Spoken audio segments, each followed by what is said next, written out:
Video kana keessatti kan ilaallu seera YouTube dha haarawaa ni ilaalla. YouTube policy update jedhaniitiin kan fidan yookaan immoo YouTube partner program irratti kan fidan seera haarawatu jira jechuudha. Seera haarawaa YouTube kanarratti YouTube namoota baay'eedha cufamuudhaaf deema. Egaa seerri kun YouTube channel namoota baay'ee cufuu danda'ama jedhameetiin kan yaadamaatiin jiru. YouTuberoonni baay'eenis sodaachaatiin kan jiran keessaa seerri kun hedduu tokko yaaddessaa ta'eetiin jira. Seerri YouTube namoota baay'eedha cufuu danda'u kun maalidha? YouTuberoonni baay'een immoo seera kana maaliif sodaatan kan jedhu bal'inaan video kana keessatti ni ilaalla. Videoon kun kan qophaa'e YouTuberota YouTube hojjetan yookaan immoo YouTuberoota taatan qofaaf kan qophaa'edha. Egaa YouTuberoota yoo taatan yookaan immoo YouTube channel mataa keessanii banattanii irratti hojjechuudhaaf warroonni qophii irratti jirtan videoon kun isin ilaallata direct jechuudha. YouTube policy updates jedhanii yookaan immoo seera YouTube dha haarawaa jedhanii kan update godhan ni jira. Isarratti na haasofna jechuudha. Egaa gabaabinumatti seerri YouTube dha YouTuberoonni baay'een sodaatan kun maalidha? Akkanumallee YouTube channel keessan irratti rakkoo akkamii fida, miidhaa akkamii fida? Akkanumallee furmaanni isin gochuu qabdan maalidha? Dursitanii yookaan immoo YouTube channel keessan demonetization osoo hin ta'in yookaan immoo YouTube channel keessan qarshii hojjechuu hin dhaabin yookaan immoo qarshii irraa hojjechuu osoo hin dhaabin maal gochuu qabdan kan jedhu tokko tokko ni ilaalla hanga dhumaatti nafaana turadha. Ani Moyeen jedhama channel kan ko Sofuma Rabbirraa egaa hojiiwwan online akkanumallee barnoota teekinooloojiidhaan wal qabate barnoota akkanaa kan argachuu yoo barbaadan bakki itti argamtan bakka sirriidha. YouTube channel kana subscribe gochuudhaan gara maatiiwwan keenyaatti dabalamaadha. Video kana immoo like share gochuudhaan hiriyoota keessanii dhaqqabaadha. Yoo yaa kam jirtan dhageeffattoota kan ko amma video keenya kanarraa keessatti gabaabinumatti seera YouTube haarawaa ba'e kana ni ilaalla. Seerri YouTube haaroof ni baase kun YouTube namoota baay'eedha yookaan immoo YouTube channel namoota baay'eedha. Cufamuudhaaf deema jedhameetiin namoonni baay'een sodaachaatiin jiru. Seera adda addaa YouTube'n yeroo adda addaa ni oomisha ni baasa. Seerota kanneen immoo yeroodhaan isin dhaqqabu irra ture jechuudha. Ammas kan isin dhaqqabu ta'a jechuudha. Egaa seerri haarofni kun maalidha? Mee wajjin ilaalla jechuudha. Seerri haarofni kun maalidha? Furmaanni isaa hoo maalidha? Akkanumallee sodaan jiru maalidha? YouTube channel namoota baay'eedha ni cufama jedhameetiin kan yaadamaatiin jiru. So seerri akkanatti YouTube channel namoota baay'eedha cufuudhaaf deemu kun maalidha kan jiru jalqaba irratti haa ilaallu jechuudha. Egaa seerri YouTube haarawaa baase kun maalidha? Akkuma asirratti argitan YouTube policy updates jedha. Seerri kun maalidha? Juulaay 2025 irraa kaasee Juulaay 2025 jechuun guyyoota jahaan booda seera hojiirra oola jedhameetiin yaadamudha. Seerri kun maalidha? Gosa lamaanii kan bahe jechuudha. Gosoonni kunniin lamaanis miidhaa mataa isaanii qabataniitiin dhufanii jiran keessattuu namoota YouTube channel irratti video mataa keessanii hin hojjenne, video mataa keessanii gadi lakkisne, creating goone, contentii mataa keessaniitiin gara dhufne jechuudha. Amma video kana daawwachaa yoo jiraattan screen recording kan koodha, kan ofii kan kooti qopheessedha. Videoon as keessatti sagaleen as keessatti argamu kan video kana keessatti argamu kun kan ofii kooti qopheessedha jechuudha. So seera YouTube ammaa keessatti barbaachisaan isa kanadha. Egaa kaataagorii lamaanii kan kaayame jechuudha. Inni jalqabaadha ad sensitive category kan jedhamu inni jalqabaa jechuudha. Ad sensitive category. Kaataagoriiwwan baay'ee dhiboo ta'an yookaan immoo kaataagoriiwwan seera YouTube dhaa hin fudhanne irratti namoota hojjetan. Keessattuu YouTube channel keessan irratti kaataagoriiwwan sensitive category kan jedhaman kanneen kanaan dura bal'inaan isiniif ibsaa ture. YouTube channel keessan dhabuu dandeessan jedhee kanaan dura video isiniif hojjedhe irratti isiniif ibsee jira jechuudha. Kaataagorii kana keessatti egaa namoota hojiiwwan kaataagorii kana keessatti argamu yookaan immoo sensitive kaataagorii kana keessatti argaman kontentii akkasii hojjetan YouTube channel isaanii irratti guutumaan guutuutti YouTube channel isaanii ni cufama jedheetiin jira jechuudha. Kaataagoriiwwan kunniin eenyudha kan jedhu mee amma isiniin naada qabu gabaabinumatti jechuudha. Kaataagorii mataa isaa qaba. Sababni isaas kaataagoriin kun sensitive kaataagorii jedhanii akkaan sensitive ta'anii fi akkanumallee YouTube'n hin barbaannedha kaataagoriin inni jalqabaa jechuudha. So kanaafiyyuu mee wajjin haa ilaallu bal'inaan jechuudha. So inni jalqabaadha. Warroonni YouTube channel keessan irratti qoricha sammuu namaa hadoochuu yookaan immoo baala sammuu namaa hadoochuu akkanaa kana hojjetan alkoolii dhuguudhaan yookaan immoo alkoolii waan adda addaa dhugaatii kan argisiisu video kontentii akkasii hojjetan jechuudha. Warroonni akkasii hin barbaachisanidha kan jedhan jechuudha. Inni biraa immoo jeequmsa waa'ee nageenyaatiin wal qabate YouTube'n hin eeyyamu baay'een keessanii beektanii yeroo namoonni jeequmsa uuman yeroo namoonni wantoota adda addaa balaa adda addaa geessisan nama ajjeesan nama maal godhan kana hin barbaadu YouTube'n jechuudha. Akkanumallee dhiiga adda addaatu mul'ata miti video keessan keessatti wantoota akkasii hin eeyyamu. YouTube'n namoota waan akkanaa kan hojjetaniif guutumaan guutuutti YouTube channel isaanii ni cufamaadha kan jechaatiin jira YouTube'n jechuudha.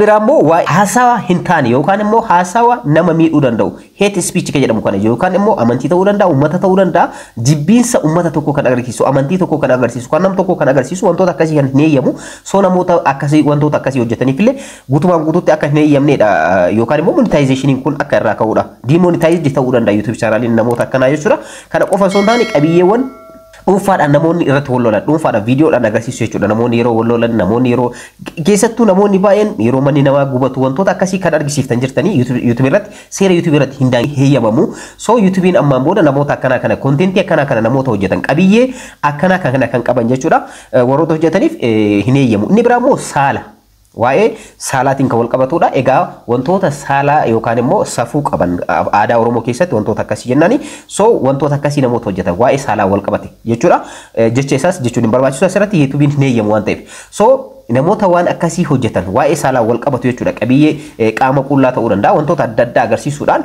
wantoota akkasii namoota hojjetan isiniif gala jedheetii yaada namoota akkasiitiif hin heeyyamu guutumaan guutuutti jechuudha qabiyyee akkasii namoonni hojjetan YouTube channeliin keessan demonetize ta'uu danda'a yookaan immoo isinirraa cufuu danda'a so kaataagorii sensitive kaataagorii jedheetii YouTubein kaa'e kun Juulaay 15 irraa kaasee namoota damee akkanaa kana irratti hojjetanii irraa cufama YouTube channel isaanii irraa cufamaadha kan jechaatiin jiru jechuudha egaa monetization irraa kaafna ad irraa kaafna jechuun ad jechuun advertiidha so advertiin sinirraa ka'e taanaan YouTube channelin keessan qarshii hojjechuu ni dhaabaa jechuudha so kanaafiyyuu kana ni kaasnaadha kan jechaatiin jira egaa saalqunnamtiidhaan kan wal qabate isiniif ibsee jira jechuudha wantoota akkana wantoota YouTubein hin heeyyamne kanaan dura bal'inaan isin barsiisee jira wantoota akkasii kana warroota hojjechaa jirtan baala sammuu namaa hojjechuu alkooliiwwan adda addaa wantoota akkasii argisiisaa ta'e YouTube channel keessan kontentii akkasii warroon hojjetan hin barbaachisu jechuudha ammaan booda egaa updatein jalqabaadha ad sensitive category ka jedhamu kun isa kanaadha inni kun break skinii ta'uu danda'a imeejiidhaan illee ta'uu danda'a wantoota akkasii imeejiidhaan agarsiisu waa'ee lolaa imeejiidhaan agarsiisu yookaan viidiyoodhaan agarsiisuun hin danda'amu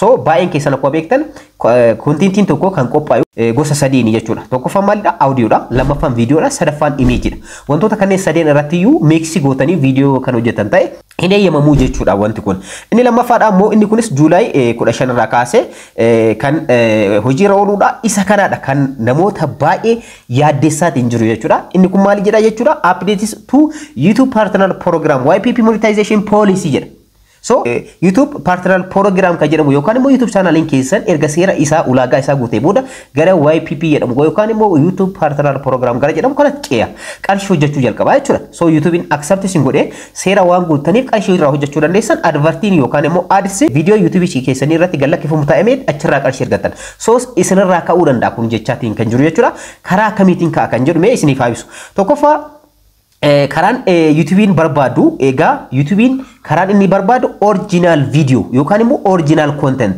kana sirriitti qabadhaan original content jechuun isa kan koo kana jechuudha kan daawwachaa jirtan ofii kan kootii dubbachaa jira ofii kan kootii YouTube channel kan koo irratti hojjedha akkanumallee video screening record ittiin godhaa jiru kan koodha so inni kana jechuun original jennaan jechuudha inni biraa immoo automatic ka jedhamutu jira automatic jechuun original ta'e wantoota tokko tokko ofitti dabalachuudhaan sagaleen sun yookaan immoo viidiyoon sun kan keessan ta'e wantoota tokko tokko mix itti gochuudhaan suuraa ta'uu danda'a wantoota adda addaa tokko mix itti gochuudhaan kan hojjetaman viidiyoowwan akkasii sunillee ni heeyyamama jechuudha so asirratti wanti ka'u maalidha guddaan YouTubein original video keessan yoo kan create gootan taate rakkoo hin qabu jedhee jira so kanaan dura akkuma isin barsiise jechuudha kanaan dura seera tokko fideetiin ture jechuudha YouTubein asirratti kan isiniif ibsuu barbaadu innis maalidha AI dhaan wal qabate yookaan artificial intelligence dhaan kanaan dura waa'ee kanaatiin wal qabate namoonni artificial intelligence irratti artificial intelligence yookaan AI itti fayyadamtanii viidiyoo hojjettan egaa amma isinirraa ka'uu danda'a yookaan immoo YouTube channelin keessan demonetize ta'uu danda'a yeroo ammaa kana artificial intelligence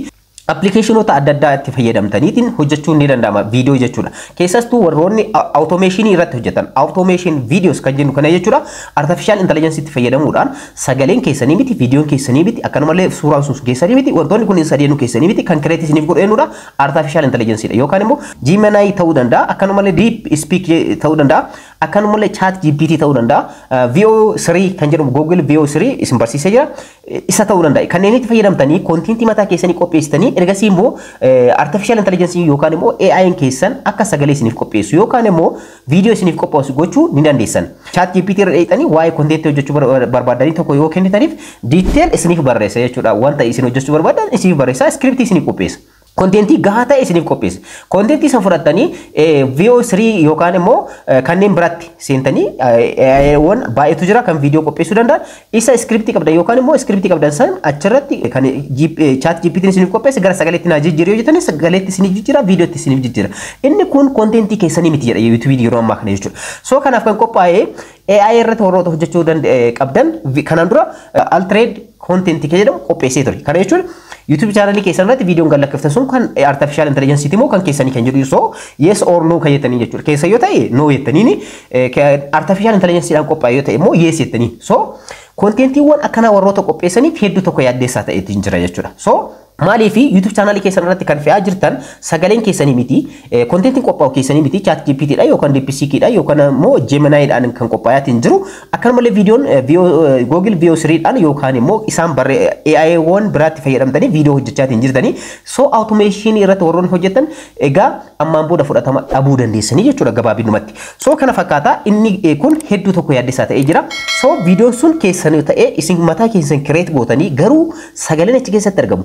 Akkanumallee viidiyoon achi keessatti argamu kontentii keessanii wal qabatu yookaan immoo isinii wal qabatu yoo hin qabaatin kun demonetize ta'uu danda'a channel YouTube channel akkasii jechuudha. So of eeggannoodhaan hojjechuun amma murteessaadha. So automation irratti hojjedhaa barnoota akkasii ni kennina warroonni jedhan baay'een jiranii automation irratti baay'ee argitan yoo ta'e YouTube channel keessan world wide dha yookaan immoo akka addunyaatti daawwatamuu danda'a. Afaan barbaadaniin AI wan kanneen itti fayyadamuudhaan language jijjiiruu dandeessan, English itti fayyadamuu dandeessan, afaan Oromootiin barreessitanii chat GPT irra dheeytanii gara afaan Ingiliffaatti naa jijjiiruu yoo jettan isiniif jijjiira. Isa sana immoo gara viidiyootti naa jijjiiruu yoo jettan illee akkanumallee Google VO3 irra dheeytanii isiniif jijjiira. So warroonni kan hojjetan sagaleen sun keessanii miti. Wanti uumame sun yookaan immoo kontentiin uumame sun viidiyoon uumame sun sagaleen uumame sun keessanii miti. Kana ta'e taanaan YouTube channelin keessan demonetized ni ta'a jechuudha. So asirratti garuu wanti isin beekuu qabdan sagaleen achi keessatti argamu yookaan immoo barreeffamni achi keessatti argamu imeejiin achi keessatti argamu kan keessa yoo ta'e kontentii mataa keessanii yoo ta'e artificial intelligence illee kan hojjetame ta'e gara keessanitti jijjiiruu ni dandeessan. So warroonni akkasitti hojjechuu ni dandeessan dhiibbaa isinirraa hin ga'u garuu kontentiin sun keessanii ala yoo ta'e qabiyyeen viidiyoo sanii keessanii ala yoo kan ta'u taate guutumaan guutuutti fudhatama hin argattanii jechuudha seera ammaa kana irratti. Kana bal'inaan wanni isiniif ibsu YouTube channel namoota baay'eedhaa cufamuudhaaf deema waan ta'eef jechuudha.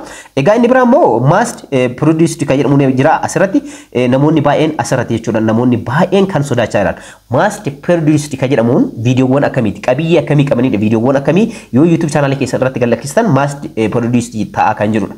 Kana jechuun mass produced jechuun viidiyoowwan adda addaa fiddanii walitti mix gochuu edit gochuudhaan bakka tokkotti galakkisuu jechuudha.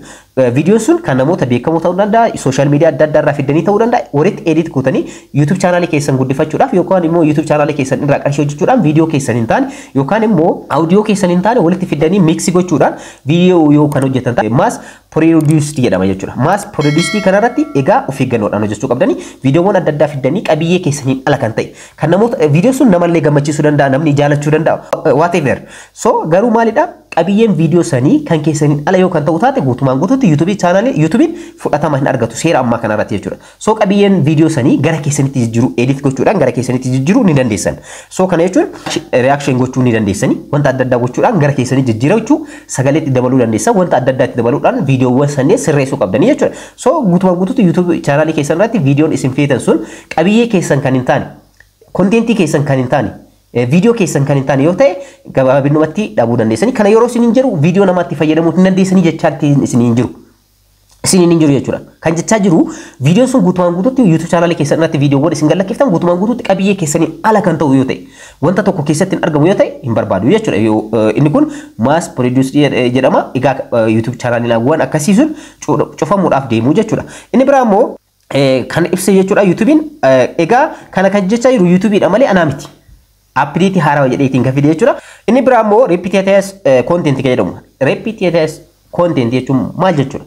Repetitious content jechuun egaa kontentiiwwan yookaan immoo qabiyyeen viidiyoo keessanii sun viidiyoo keessan ta'ee irra deebiidhaan YouTube channel keessan guddifachuudhaaf jecha viidiyoo tokko yeroo edit gootan yeroo waraabdan viidiyoo sun kan keessanii irra deebiidhaan YouTube channel keessan san irratti namni baay'een hin ilaalle jettanii gallakkisu irra deebiidhaan gallakkisu jechuudha. Inni kun hin barbaachisu jedhe. Lammaffaa immoo viidiyoon keessan ta'ee fakkeenyaaf viidiyoo daqiiqaa 8 yoo kan qopheessitan ta'e kanaan dura okay viidiyoon daqiiqaa 8 sun akkuma jirutti ta'e amma immoo YouTube viidiyoo YouTube channel keessan guddifachuudhaaf jecha viidiyoo daqiiqaa 10 yoo fiddan itti dabaltan walitti mix gootan edit gootan viidiyoo daqiiqaa 18 ta'a. So YouTube channel keessan guddifachuudhaaf itti fayyadamtan kanaan dura. So viidiyoon daqiiqaa 8 sun kan kanaan dura viidiyoo YouTube channel keessan irratti gallakkifamedha. Viidiyoon daqiiqaa 10 kun immoo kan haarawaa fiddanii walitti edit gootanii daqiiqaa 18 gootanii YouTube channel keessan irratti gallakkistanidha. So isa kanas hin eeyyamu jechuudha YouTube. Amma irra deebiidhaan kontentii gallakkifame yookaan immoo qabiyyee viidiyoo irra deebiidhaan gallakkifame jedhameeti waa yaadamu. Egaa salphamatti dhabuu dandeessanii jechuudha. Egaa gabaabinaan isiniif ibsee jira. Amma immoo furmaan isaa maalidha kan jedhu isiniin dhaadha qabu. Furmaan isaa tokkoffaa viidiyoowwan achi keessatti YouTube channel keessan irraa qabdan qabiyyeen isaa keessanii oon hin taane guutumaan guutuutti YouTube channel keessan irraa adjust gochuu, edit gochuu, sirreeffachuu, balleessuun murteessaadha. Akka kiyyatti kun ani kan recommend isiniif godhudha jechuudha. Maaliif YouTube channel keessan demonetized ta'uu irraa YPP irraa ari'amuu irraa yookaan qarshii hojjechuu dhaabuu irraa wantoota kanneen sirreeffachuun murteessaadha jedheetii yaada. Inni biraa immoo wanni biraa immoo isiniin dhaqqabuu danda'u egaa wanta kana kan sirreessuu danda'u sistema. Yoo sistemni select godhee viidiyoowwan akkana waan hojjettuuf YouTube channel kan kee cufameera jedhee select si gochuu danda'a. Garuu warroota akkasiitiif immoo bakka itti iyyannoo itti dhiyeeffatan yookaan aappil itti gootan isiniif qopheessee jira. Foormii isan guutuudhaan viidiyoodhaan isin wajjin haasa'uu danda'anii viidiyoon isin gaafachuu danda'a. Akkanumallee teekstiidhaan wajjin haasa'uu dandeessanii viidiyoo YouTube channel keessa yoo demonetized ta'e yookaan immoo monetization isin irraa ka'e deebifachuu dandeessanii. Egaa gabaabinumatti kana fakkaata seerri YouTubeidha haarawaa akka irraa fayyadamtan abdiin qaba. Wanni dheeressee viidiyoo kana isiniif hojjedheef akka isiniif galuu fi seerri kun namoota baay'ee YouTuberoota baay'ee yaaddeseetiin jira keessattuu warroota automation viidiyoo hojjetan artificial intelligence irratti hojjetan. Egaa seera kana bal'inaan detail YouTubein wanta haarawaa ni fida jedheetii yaada. Maaliif detail ta'eetiin hin ibsamne garuu wanti isaan ibsan asirratti jechuudha hedduu nama yaaddessa. So wantoota akkana kanarraa akka of eegdan abdiin qaba. Egaa YouTube channel kanarratti barnoota teekinooloojiidhaan wal qabate guutumaan guutuutti ni argattu. So YouTube channel kana subscribe godhaa. Egaa wanti haarawaa yoo jiraate immoo kan isiniin dhaqqabu ta'a yeroo biraa viidiyoo biraate wal argina. Yeroo gaarii qabaadha.